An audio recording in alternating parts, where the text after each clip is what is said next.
Showtime! Welcome to the show. I'm Brent Holland, and welcome one and all to Night Fright. Listen to this, folks. This is going to grab you right away. Tonight we're going to be talking about orgasms, sex, of course, Aleister Crowley, erotic dances, angelic beings, revolutionary activism, liberation, persecution, defiance, and suicide. We are going to be talking about one Ida Craddock and her quest, I would say, her persecution to bring sexual liberation to women in the previous century, in the 19th century. We're going to delve into that today, and we're going to look at things that Aleister Crowley had to say. As we all know, Aleister Crowley is reported to be a devil worshiper, and how do the two mix together, especially with an angelic being in hand? Our guest tonight is Vere Chappell. Here is Vere Chappell, and I promised him I would bugger that up, and I just did, didn't I? It's part of being dyslexic, folks. You see the letters, but you just can't do anything with them. Vere Chappell, and we're gonna get to it right away. Strap in and hang on. Here we go.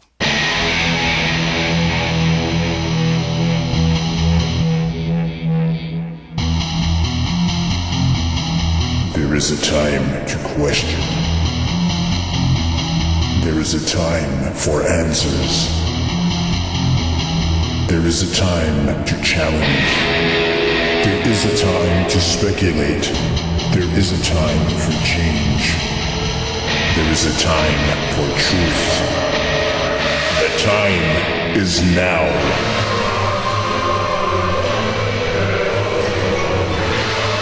Welcome to Night Fright, your voice in the dark for paranormal and conspiracy radio.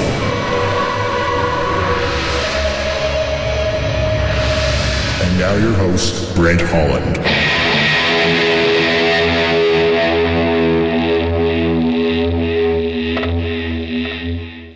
Welcome one and all. Thank you for joining us tonight. We're going to be looking at sex, orgasm, Aleister Crowley, angelic beings, all kinds of stuff tonight in a wonderfully put together book called Sexual Outlaw, Erotic Mystic. And that is the true story of Ida Craddock. And we're going to be getting into her story right now. Just to let you know, this book is available at www.nightfrightshow.com. Just click on the book cover, as always. We'll take you right to a spot online where you can order it from the comfort of your own home. Our guest tonight is Vere Chappell, and he's written this book, and I'm going to start off right away. What was it about Ida that had you gravitate towards her to write a book of this magnitude? Well, I first encountered Ida Craddock through the writings of Aleister Crowley. He had written a review in his periodical called The Equinox that was very complimentary, especially for him. And so that was what first attracted me to her story, and I decided to do a little more research. And once I found out more about her, saw more of her writings and found out more about her extraordinary life, I just had to find out more. I just had to delve into her story. Well, this begs a question right off. Why were you reading something by Aleister Crowley? And I have that review right here, and I'm going to read it right after you answer that question. By the way, folks, we're speaking with Vere Chappell tonight. He's written an incredible book called Sexual Outlaw, Erotic Mystic. It's the true story of Ida Craddock, and we're going to be getting into her story in just a second. But why were you indeed reading something by Aleister? You call him Crowley, I call him Crowley. Yeah. Because of Ozzy Osbourne. He pronounced his name Crowley. He said it rhymed with holy. Okay. So, yes, the reason that I was reading Crowley is because I was interested in the occult. I was interested in magic and in his spiritual philosophy called Thelema. And after becoming interested in this about 25 years ago now, I joined an organization called Ordo Templi Orientis, OTO. And that is his magical organization. He was an early leader of it. And for that reason, I've really been interested in most of the things that he's written. And been building my magical library, as it were. And so his review had a very strong recommendation in there on autocratic, and that's really what led to this whole chain of research for me. It sure did have a positive review. And folks, you can find what I'm about to read in the book, of course, which is Sexual Mystic. Where is it? Sexual Outlaw Erotic Mystic. And I'm just going to read this one last little bit. I am very far from agreeing with all that this most talented woman sets forth in her paper, but she certainly obtained initiated knowledge of extraordinary depth. She seems to have had access to certain most concealed sanctuaries. Notice the word concealed there. I should personally be inclined to attribute her suicide rather to the vengeance of the guardians of those places than to any more obvious cause. She has put down statements in plain English which are positively staggering. This book is of incalculable value to every student of occult matters. No magic library is complete without it. Now, he signs it Baphomet. Can you explain why he would sign this particular document Baphomet and why he called himself that for the listeners? Sure. Thank you. Sure. Baphomet was the magical name he took, specifically related to his being the head of the English-speaking OTO at the time. And Baphomet, of course, is a mythological figure. It first shows up in the trial of the Knights Templar. That's the origin of the term. The Knights Templar were accused of worshiping an idol, which had various names, and one of them was Baphomet, according to the Inquisitors. It means the head, does it not, if I'm not mistaken? Right. It can mean, there are a variety of meanings. One is, it could mean baptism of wisdom is one possible answer. There are a variety of different, it doesn't have an exact, people have to kind of find phrases or things that might have a meaning for it. But Baphomet is a figure that was really popularized later in 18th century occultism by Eliphas Levi. The drawing that many people are familiar with that Levi did with the figure with the goat's head and the large phallus and breasts and things. That's the very evocative figure. But Baphomet really is about. It's a complex symbol, it's a complex figure, but he's kind of represents the course of nature and the power of generation. And so Crowley took this magical name specifically in his role as leader of the OTO. Now, when he wrote reviews in Equinox was a periodical with a small staff, and so he used many different. Sometimes he used pseudonyms. Sometimes he signed his own civil name. Sometimes he signed different names for different purposes. So it's interesting that, as you pointed out in the review, he talks about these concealed sanctuaries. He uses the term sanctuary, which is also interesting because sanctuary is the name of the highest degree of OTO, is the sanctuary of the gnosis. It's where this the repository of the sexual mysteries, the core of the sexual mysteries of OTO, are in the 9th degree, the sanctuary of the gnosis. I was going to ask you later on about Gnostics, because when I read a lot of her ideas, it kind of sparked what I know about Gnosticism, a certain aspect of Gnosticism, especially the freedom of sexuality, the freedom to explore new ideas, etc., etc.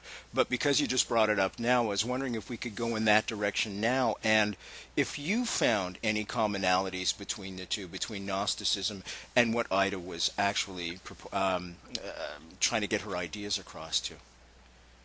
Well, Gnosticism is really kind of a synthetic category. It's usually used to refer to these mystics around the time of Christ that were various sects like the Essenes that were living in the desert and so forth. But the key kind of characteristic, the reason that this name is used, is that the idea is that their spiritual experience focuses on a direct experience, a gnosis. Gnosis being one of the Greek words for knowledge, and particularly the kind of knowledge that one gets through direct experience rather than through a kind of secondhand or an intellectual knowledge. And so this is, I think, what is emphasized, particularly by the 19th century use of the term Gnostic to describe these various movements and so forth. And so in that sense, I think definitely that Ida Craddock is going along a Gnostic path here, because her knowledge of the subject that she's writing about, particularly about sexuality and spirituality, comes from this place of experience. She is clearly writing about things that she's experienced, not just things that she's read about and is repeating. In particular, her nocturnal sexual experiences with her spiritual husband, which I'm sure we'll get into. Absolutely. But Yeah. that was that when I've read many of her diaries and things, and it's clear that those things are things that she really experienced. And so that's in that sense, she definitely has this Gnostic approach. And that's very much also in the higher degrees of the OTO. We speak about this gnosis of having this experience with sexuality in a spiritual way, in a way that connects us with the divine. And so in that way, the writings of Craddock and the teachings of the OTO are similar in that sense. And I think that's what Crowley was keying into when he was writing this review, because of course the OTO guards those secrets, keeps that knowledge safe from the hands of the profane, mainly as a method of preserving its purity, of keeping the teachings effective. And so that's what then he saw as kind of staggering, that she had arrived at this independently. She was not a member of the OTO. She apparently did not have access to its teachings, although they were developed around the same time, which I found intriguing. Just let me do this for a second, Vere, and just to let folks know what the subject matter is tonight. You're listening to Night Fright, your voice in the dark for paranormal and conspiracy radio. The time is now. And now your host, Brent Holland. Folks, we're speaking with Vere Chappell. He's written a book, as I hold it up right here for all of you to see, is called Sexual Outlaw, Erotic Mystic. It's the true story of Ida Craddock. And we're talking about her life in the 19th century. And that's where I want to go now. You had mentioned, of course, her angelic being husband. But I would like to go back and just let folks know, we're in 2011 right now, and just let folks know what it was like to be a woman in the 19th century, the Victorian era, as they called it. Since the 60s, we've had a lot of feminist revelations. Thank goodness for the birth control pill. Women are no longer ostracized. Certainly when I was growing up, it was up to the man to ask the woman out, because God forbid a woman should ask a man out. And all this hypocrisy and double standards. Thank goodness those barriers seem to be coming down, although, it takes a while, 50 years in most cases. Can we talk about what it was even like before the 1960s, going back 100 years prior to that, in the era that she lived in? Sure. Women weren't allowed to vote. Women didn't have many rights that we take for granted somewhat today. For example, Ida was very smart, and when she was 25 years old, she applied for admission to the University of Pennsylvania. No one had figured that a woman would even try before. There wasn't a formal policy preventing women from attending at that point. They just figured they weren't smart enough, I guess. But she actually passed all the entrance examinations and had recommendations from the faculty. And this then created a crisis for the university, because the board of directors really didn't want to admit women. So they had to convene a hasty meeting to pass a policy against it, just to prevent her from attending. So that gives you an idea of both the conditions under which women had to work it, but also that that Ida was someone who was challenging those conventions and challenging the status quo. Um, women Indeed, were she was seen as a threat to the establishment because here was a woman that was saying, "Hey, you know what? I enjoy sex." right, right. And that came along a little later. But she was even assisting women. At that time also there was a lot of migration into cities from the country. A lot of young women, single women, were now coming into the cities. And in order to be economically independent, they either, in order really to survive, they would either have to have jobs or they would have to marry someone. And this was usually the expected path. Is you as a young woman in America, you would marry and settle down and so forth. Ida defied that stereotype. She was never married to at least a material husband.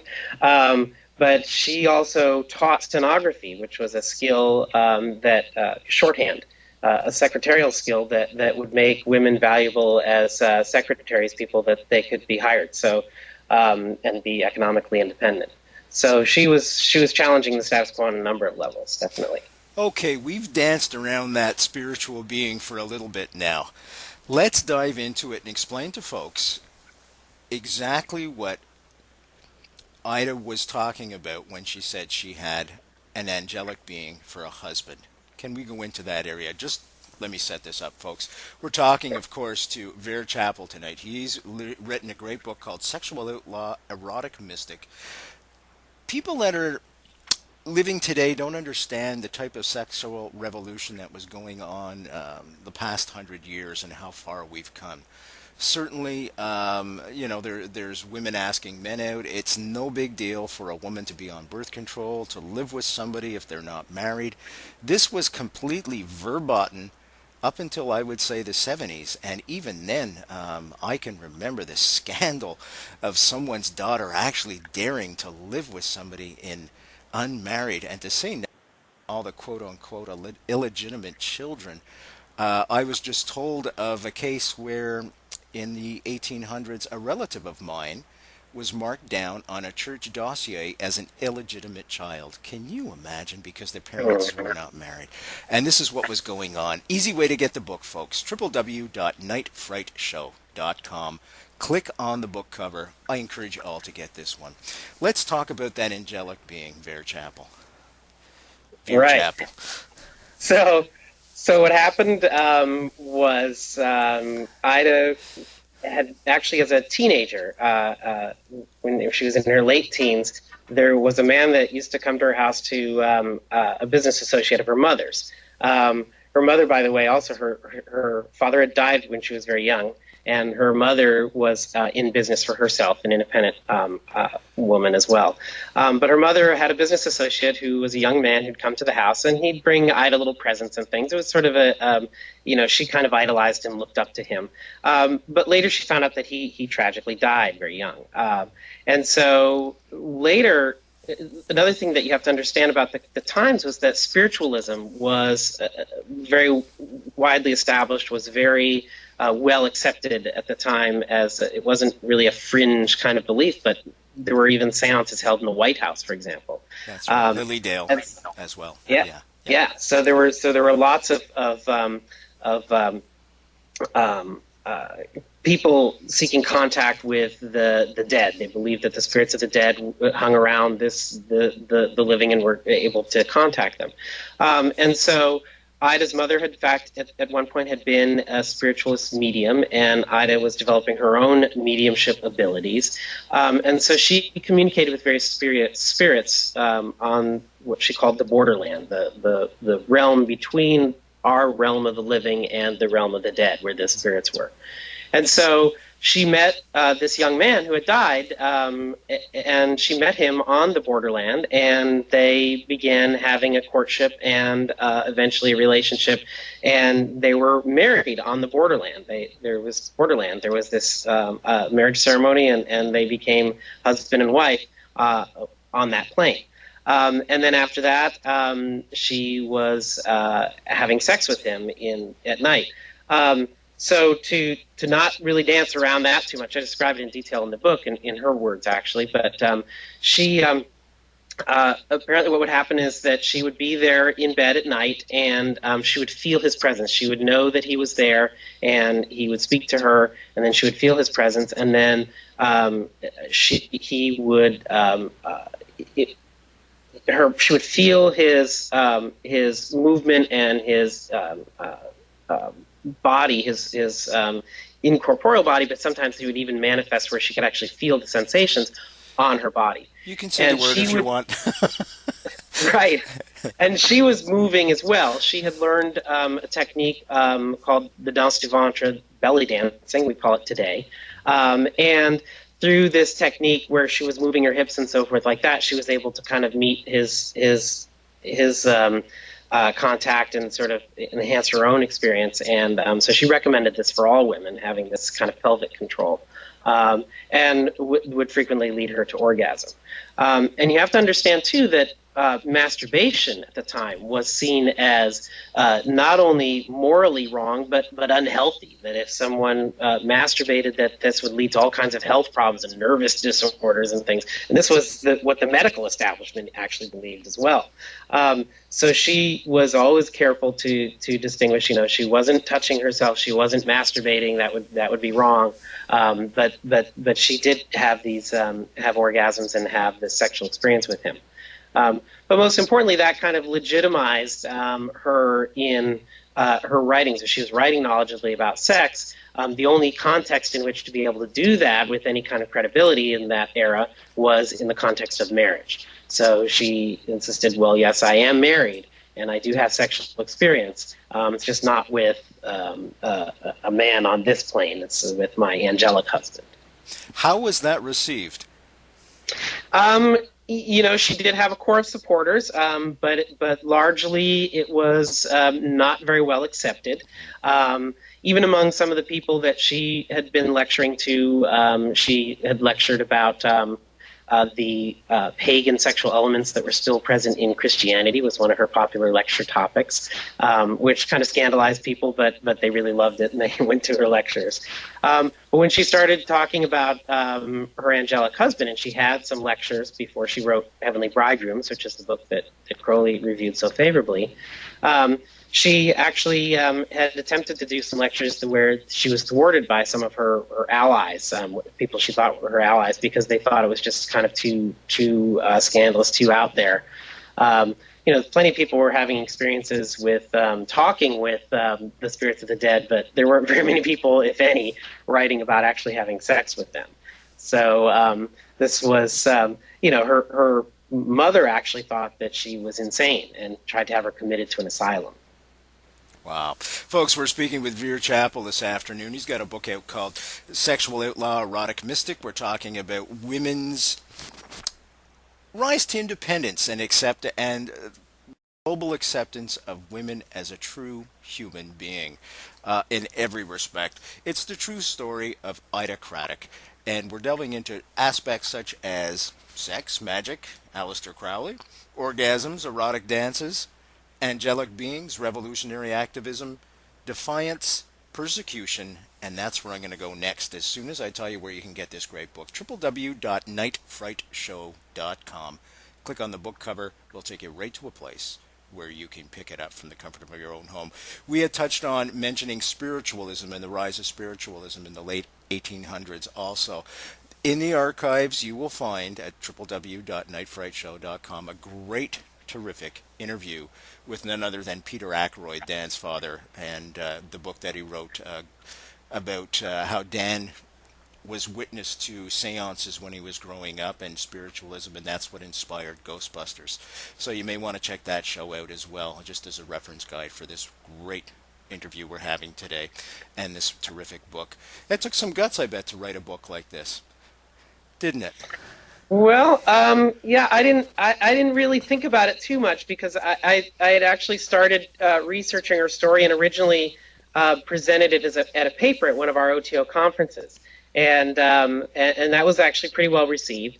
And then Richard Metzger, who runs Disinformation Press in New York, had an anthology called The Book of Lies, and he had contacted me and wanted to adapt my paper for publication in that book. So that was, probably 6 or 7 years ago.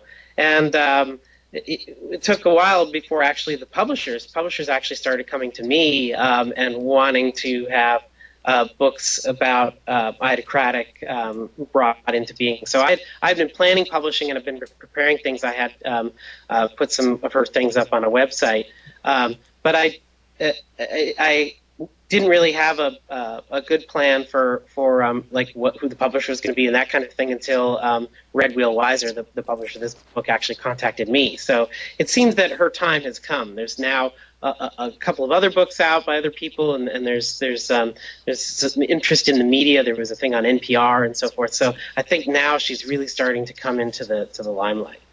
Let's talk about some of the persecution she faced, and perhaps some of the negative press that may have surrounded the release of your book. Can you draw perhaps a small comparison and then tell the folks what it was like for her books? Well, most of her things were self-published. The one book that Crowley reviewed, Heavenly Bridegrooms, was actually published after her death. So it wasn't really possible for her to publish her material in traditional book sense. But she did write to newspapers, and she wrote in particular an article defending the Danse du Ventre, this belly dancing show that had come to the Chicago World's Fair in 1893. And so there was a lot of, again, it was very titillating to the public and scandalous at the same time. And so she wrote an article to the newspaper, the New York World, and defended this dance as actually a moral teaching rather than just a titillating show. But that's what put her kind of on the radar of the forces that wanted to suppress that kind of thing. In particular, Anthony Comstock. And Anthony Comstock he was really a self-appointed guardian of the public morals of the United States at the time. And he was the one going around burning a lot of books and trying to suppress what he thought was obscene. And so he got on Ida's case because of this newspaper article, and he really hounded her for the next 9 years until he was able to prosecute her in New York for a violation of the Comstock law against sending obscenity through the mail. You're listening to Night Fright, your voice in the dark for paranormal and conspiracy radio. The time is now. And now your host, Brent Holland. You know, Comstock law, there's always been people like that around, and I think of the Taliban right now and what they have done to women. I mean, forcing them. Folks, freedom of choice is a right both people in the States, Canada, and the West in general, democracies in general, enjoy. In Canada, we even have freedom to choose who we want to marry, regardless of gender. And that's something I'm very proud of Canada for. More importantly, there are women right now that are being persecuted around the world. Things have not changed as much as we would like them to. Being forced to cover, being forced to adhere to every man's whim, and I think of the Taliban and those poor women. If they choose to dress like that, wonderful. If they choose not to, they are in deep trouble. I guess the point I'm trying to make is, how has religion taken sexuality and made a perversion out of it instead of the glorious union it was intended to be? That's a huge question. I mean, that's much of what I devote my studies to. But it's interesting because Ida Craddock considered herself religious. She considered herself spiritual, certainly, and she considered that what she was doing wasn't even anti-Christian. In Heavenly Bridegroom, she points out that after all, wasn't the mother of Jesus, Mary, wasn't she visited by a heavenly bridegroom that resulted in the conception of Christ, right? Very good point. So she saw herself as certainly not unique in history and not doing anything wrong. She was duly married and everything. But, of course, the problem really was that she was a woman and she was writing openly about these subjects. She was sending her teachings to people in the mail. She was putting them in the newspaper, publishing them in journals, and so in that sense, she was challenging the status quo. And people like Comstock were really outraged whenever they saw anything talking about sex in the media, but in particular when it was women. He focused a lot of his energy on women who wrote these kinds of things, or who put out these kinds of things, and directed a lot of zeal at prosecuting them. Now, you had mentioned Aleister Crowley before. Do you feel part of the media's persecution against him, if you do believe it was persecution, was because he also wrote openly about sexuality? There Is that are a too much number of a of stretch? Well, no, there are a number of factors that come into play with Crowley, because he also sometimes, he was working under the adage that there's no such thing as bad publicity. But he didn't, he didn't necessarily want to discourage. Later, at least in his life, he knew that it was fruitless to try and discourage the yellow press in Britain at the time.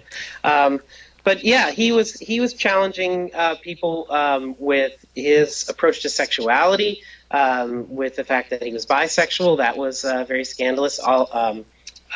Oscar Wilde had only recently been to jail for the same offense. So this was challenging in Britain at the time that Crowley was writing, in the mid and early 20th century. So even more so that Ida was a woman and writing about these things 50 years before was really, I think, what got the ire of Comstock and the authorities on her. I want to come back to Comstock and that whole persecution and the trials and everything, but first I want to plug your book again.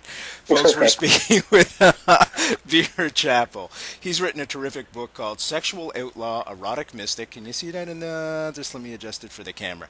It's a little washed out, yeah. It's a little... Okay, I have another camera going, a TV camera, so it's perfect in that. So no problem. Great.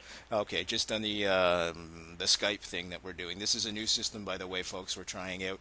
For those of you that are watching online, we use Skype now, and for those of you that are around the country, coast to coast to coast in Canada, through the NCRA broadcast system, we are still broadcasting via radio, and you'll get the audio of this show. And if you'd like, all the shows now for the past, 2-3 months are also having a video component to them, so you may want to check out www.Nightfrightshow. You can check out the Brent Holland Show website as well, nightfrightshow.com website, and that'll take you to a place. You just click on the little picture of me and the guest, and that'll take you right to the place where you can watch the video online as well. And as always, folks, as long as I can, I'm going to maintain this website for you to download all the shows, all the archives, as I mentioned before, for free. Stick them on your iPod. Stick them on your CDs if you're driving across the country. I know truckers love this stuff. They listen to it all the time. And thank you for those emails. Keep them coming. Sexual Outlaw, Erotic Mystic, The Essential Idocratic. Vere Chappell's our guest today. And that's about the 10th time I've buggered up his name, and I do apologize. It's part of being dyslexic. And I do apologize for that, but that's the way God made me. For better, for worse. Click on the book cover when you're at the website, folks. That'll take you right to a place where you can order the book from the comfort of your own home.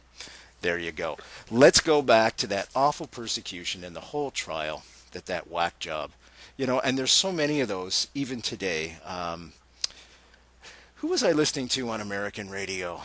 Talking about this whole big thing, whether they should allow gays into the military and how it's going to demoralize, and get over it. It's the same arguments that have been going on forever against every minority, blacks, you think of the civil rights movement, women, and now it's gays. So it's time for people to grow up and get over it, and it will change. It will change to the positive. But let's go back and talk about her persecution and what led to her suicide. Okay, so she, as I said before, she had come onto the radar for writing about the belly dancing shows. Yeah. But then what she began doing really was she decided that with the knowledge she had gained about through her spiritual experiences, because it wasn't just that she was having sex with her husband, but she was learning new techniques about self-control, sexual self-control. And this was her big message that she really wanted to preach to the world, because she believed that this would solve a lot of the problems that people were facing at the time. She believed that if men could control themselves sexually, and in particular would wait until their wives wanted to have sex, would make it so that their wives enjoyed sex, so they wanted to have sex with them. We kind of take this for granted today, but that was revolutionary at the time. And so she said, if this was the case, then we could reduce some of the other social ills that come about through unhappy marriages, like prostitution and venereal disease, and unwanted pregnancies could be avoided because men and women would be deciding together when to have children rather than men just kind of forcing themselves on their wives. I point out in the book that, by the way, at least here in the United States, up until there were some states that it was not illegal to rape your own wife. Up until about the 1970s was the last state laws began to change. So that was, it's just crazy. So that was what she was really facing, years before that.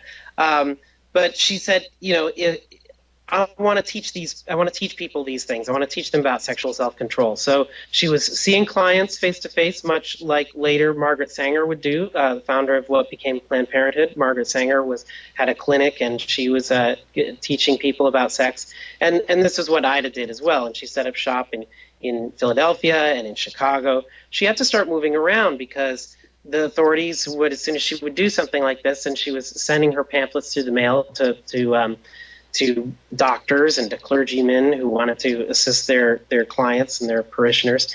And so she was being prosecuted for these various offenses, and she had to keep moving around. In Chicago, she went to court and was defended by Clarence Darrow, the famous attorney who did the Scopes monkey trial later about teaching evolution in public schools in the U.S. But each time she sort of managed to avoid prison. She usually avoided conviction. There was, she would get a suspended sentence, or she would have some kind of deal. In Washington, D.C., they said, well, we won't pursue this case if you just get out of town. So, excuse me. You're listening to Night Fright, your voice in the dark for paranormal and conspiracy radio. The time is now. And now your host, Brent Holland. That's okay. Folks, we're speaking with Vere Chappell this afternoon. We're talking about his book, Sexual Outlaw, Erotic Mystic, and Vere Chappell, The Essential Idocratic. And we're talking about things like sex, magic, Aleister Crowley, orgasms, erotic dances, angelic beings, revolutionary activism, liberation, persecution, defiance, and suicide. Just let me read you a little bit from this. The sexual outlaw sat alone in her room, considering her options. She had already been arrested in Philadelphia, Chicago, and Washington, D.C., as we were just talking about. Here in New York, she had endured 3 months in the workhouse on Blackwell's Island, an ordeal that almost killed her. Now, at the age of 45, she had been convicted once again. The next morning, she was due to appear in court to face sentencing for her crime. Can you imagine? Here she is, she's trying to do something good by teaching sexuality to people, birth control, things that we take for common today, and she is being persecuted and about to be thrown in jail for it. Unbelievable. I want to go back to Vere Chappell, and let's talk some more about that whole trial. In today's milieu, we would think that would be outrageous. Certainly, the press would be all over it, decrying sexism, etc., etc. And yet, she was hard pressed to find somebody that was sympathetic to her cause. Just mind blowing today. Absolutely, yeah. Excuse me. That's okay. She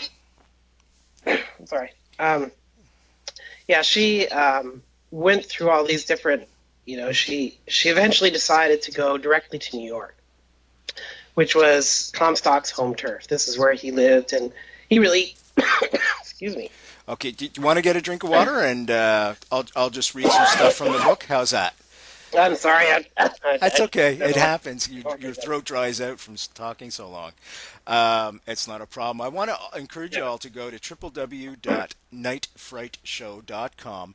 Click on this book cover. Get this book, folks. Just click on it. Readily available at a place where you can order it from the comfort of your own home. I highly encourage this. This is talking about women's sexuality here. Not only women's sexuality, but sexuality in general, and enjoying the whole act and not feeling like it should be taboo. For years and years and years, the whole sexual act has been considered taboo. Many religions believe that the spilling of the seed outside the vagina, for example, the man's ejaculation outside the vagina, is an unholy act. Certainly, Catholicism lends itself towards that. It's only now, as a matter of fact, that the Pope has come out and finally said, okay, in certain instances, in AIDS-ridden Africa, you can now use a condom. Well, it's a little bit too late. I mean, the epidemic is up and running at this point. I would say it's criminal. It's absolutely criminal for somebody of that stature to only now come out and take a positive aspect, a positive role in encouraging people to use birth control and to use a condom for their own self-protection. And let's talk a little bit now. Let's go back to that horrible trial that she had to endure that led to her suicide. Yeah, so she went to New York to face Comstock in court. Really, the problem that she saw was that with all these plea deals, with all these bargains that she had made, she wasn't really getting a chance to tell her side of the story. And she was really just kind of capitulating.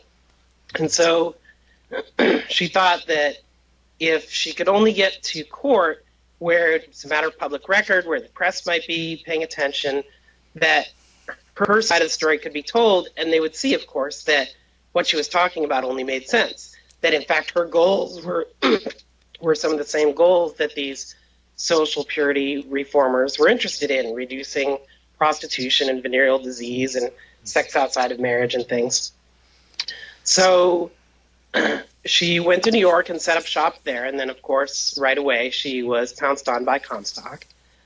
He arrested her, and actually she was charged twice for the same offense, for sending obscene literature through the mail, both under the New York law and under the federal law. So there were two trials. And she was tried and convicted under the state law and sent to prison in Blackwell's Island, which was, I mean, the conditions were just horrible. She got ill there. They gave them these clothes to wear without stockings, you know. I mean, even in prison, they had to wear these skirts and no stockings, and she caught a chill and got a cold and was ill for much of the time in prison. She was there for 3 months. It was hard labor. It was really tough conditions. And then, as soon as she got out of prison, she had to endure the federal trial as well. And contrary to what she had hoped, she wasn't really allowed to tell her story at all. She had called expert witnesses like doctors and clergymen who would support her, would say that her teachings were helpful. They weren't allowed to testify. She had wanted the jury to see the materials that she had written, and the judges said, you can't even see this material. It's too scandalous. It's too obscene. It would corrupt you. You just have to take our word for it. So really the trials, as with all the legal things that she went, they were kind of stacked against her from the beginning. Unbelievable. And she really didn't have a chance. So what I think it's important to understand is that she was convicted in the second trial, and it was right before she was sentenced, the night before she was due to appear back in court again, that she committed suicide. But I think it's important to understand that her suicide was not to avoid going to jail again. It was not a last desperate attempt to avoid the punishment that was going to certainly be meted out to her. She was very strategic in it. And what she did was she wrote a letter to the press that set out her whole story, set out the details of the persecution and the prosecution by Comstock, set out what she was trying to accomplish with her writings, and she sent that to her lawyer the night before her sentencing would be. And she then committed suicide. And the result was that the notoriety generated by her suicide and the subsequent publication of the letter. Now, the press, of course, was very interested in the case because of her suicide. Sensationalism. Exactly. But she was able to achieve her end. And that was what was so strategic about it, was that now her suicide letter was widely published, as she wanted it to be. People saw, in fact, that the trial, which until then they thought was, just because what was being fed to them, they thought was just, another one of these purveyors of smut who'd been caught and, was trying to corrupt our youth, and yay for Comstock. Now they saw really that this was a poor woman who was actually trying to do good, and that she was really unfairly prosecuted. And not only did that help her cause, did her attention to her, what she was trying to get there, but it also shed light on the activities of Comstock and what the real effect, what he was really doing. And precisely. She was really instrumental in beginning his decline, his downfall, to where eventually he lost the kind of influence that he had with the people, the public support, and popular opinion in the United States. So he ended up having a nervous breakdown, actually.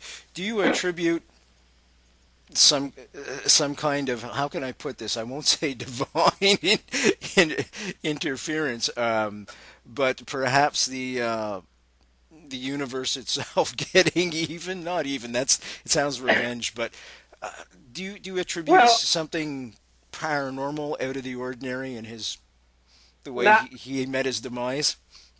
I wouldn't necessarily describe it as paranormal, but what I do think that what Comstock was doing essentially was against nature.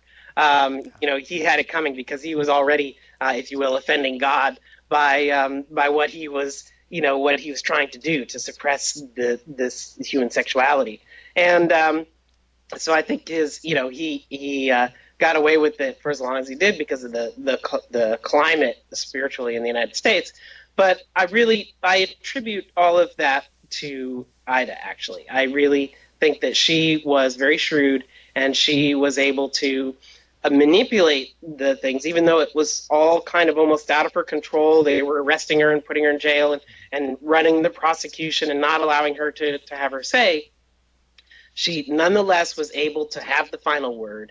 She was able to expose Comstock for what he really was. And in the end, she was able to triumph over him. And I think she deserves the credit, really, for that. And so that was better than any kind of universal revenge, because it was personal with her.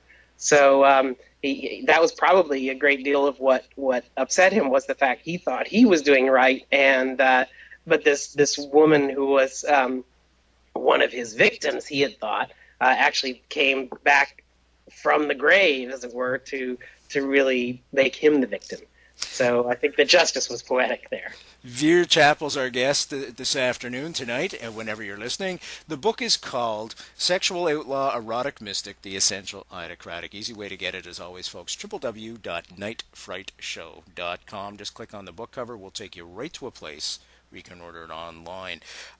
You had mentioned her last letter to the press, to the public. I'm going to just read a little snippet from it. Right from this was her last letter to the public, folks, and just a little bit after that she committed suicide. And it goes, I have still other teachings to follow this. Upon the marriage relation, later on, I have written a book of between 450 and 500 pages upon marriage, in which my teachings are set forth more fully. This book, in manuscript form, is at present stored in a safe place in friendly hands. It will not be given to the public until such time as the public shows itself ready for it and prepared to protect this fuller and franker book from persecution. Meanwhile, however, right marital living remains unindicted. It sets forth a gospel of marriage which is being preached by no other teachers in America. Its teachings will make your married life, let me do that again. Its teachings will make your married lives healthier, happier, and holier. Will you publicly voice your demand for this little book, Right Marital Living, and protect it from none other than Anthony Comstock? And that was how she finished that letter, folks. That book that she was talking about, that manuscript, went on to be published after all, didn't it? Well, she talked about right marital living is actually in the book, the pamphlet she's talking about. The marriage relation, her 450, 500-page manuscript, has not yet been published. Oh, I thought it had been. I'm mistaken there. I apologize. Right, right. And that I actually have a copy of it. She was very smart in sending her manuscripts overseas. She knew she had actually had a protector, someone who was living in London that was helping her. And she knew that there was really no place in America that was safe from Anthony Comstock and people who wanted to burn all her manuscripts. And so the other thing that she had arranged that day before she was convicted, or before she was sentenced, was to have all her manuscripts sent to England where they would not be burned. So that's very fortunate because that's how we have any of it today. But the marriage relation, it was too big to include in this book. I would have liked to have done that, but I think it would make a good subject for a future book. Absolutely. And that was really the last major work that she had written, and was really really ahead of its time. I think by that time she was really less concerned with trying to please the public. She knew it wouldn't be published in her lifetime. And I'm not sure if the American public is still ready for it. There are things in there that are even would be controversial today. So maybe we'll have to bring it out in Canada, see if they're a little more enlightened to take it. But she was concerned with the American public, and she writes in that book that she had so much problem with it before. Oh, we have our religious right here as well. Don't worry. I don't think anybody escapes that from around the world.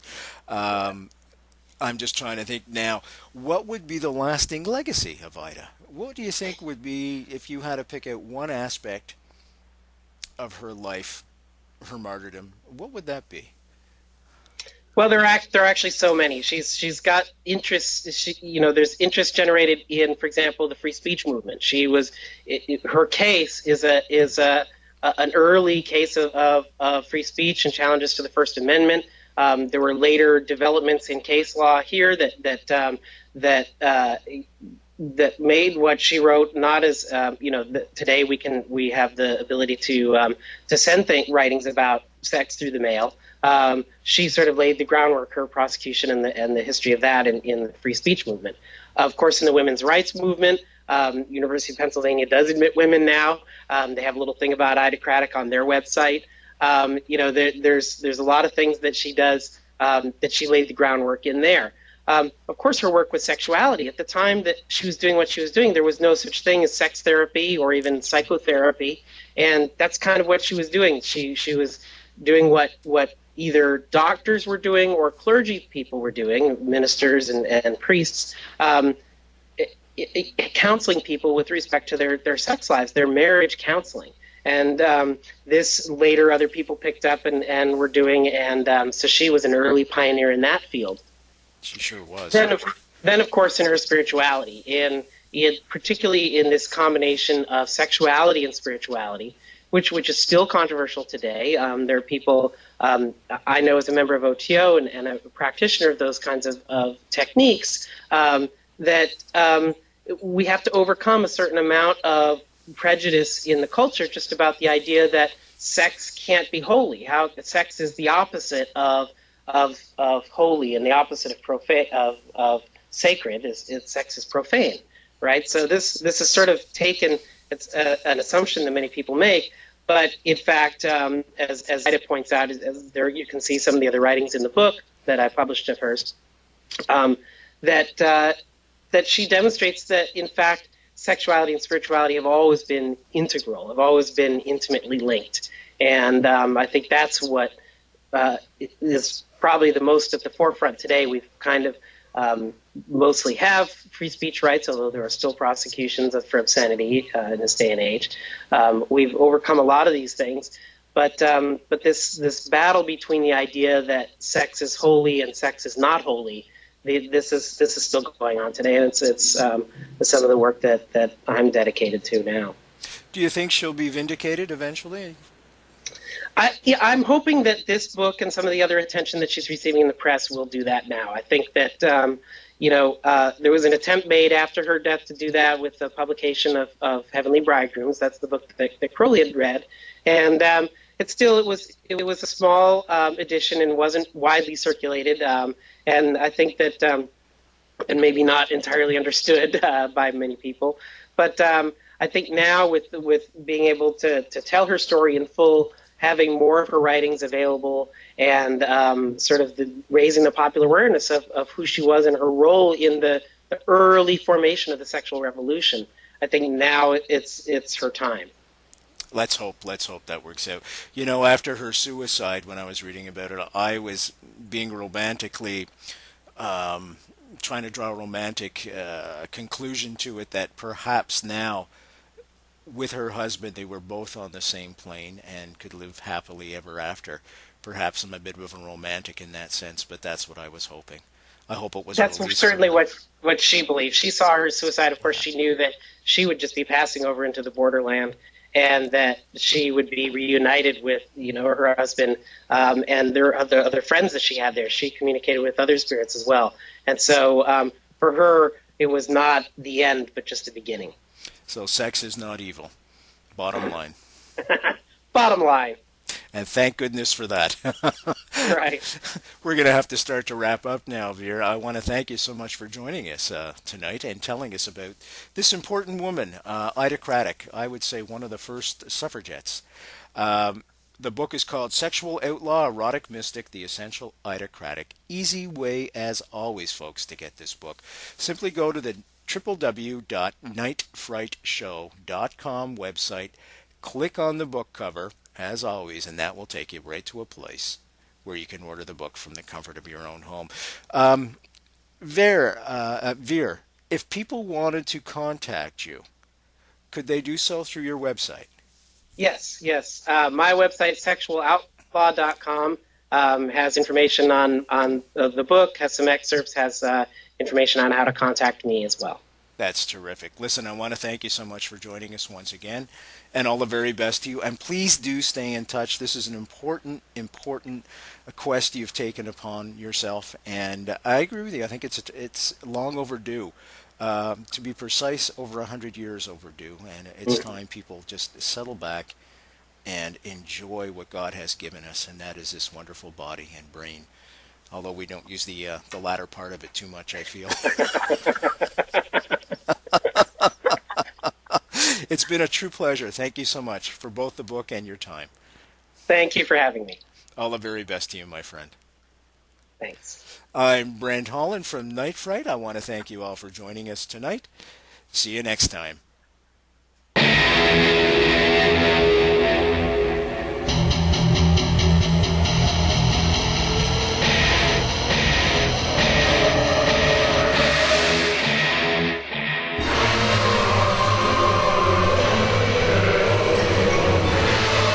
You're listening to Night Fright and your host, Brent Holland. The time is now. Your voice in the dark for paranormal and conspiracy radio.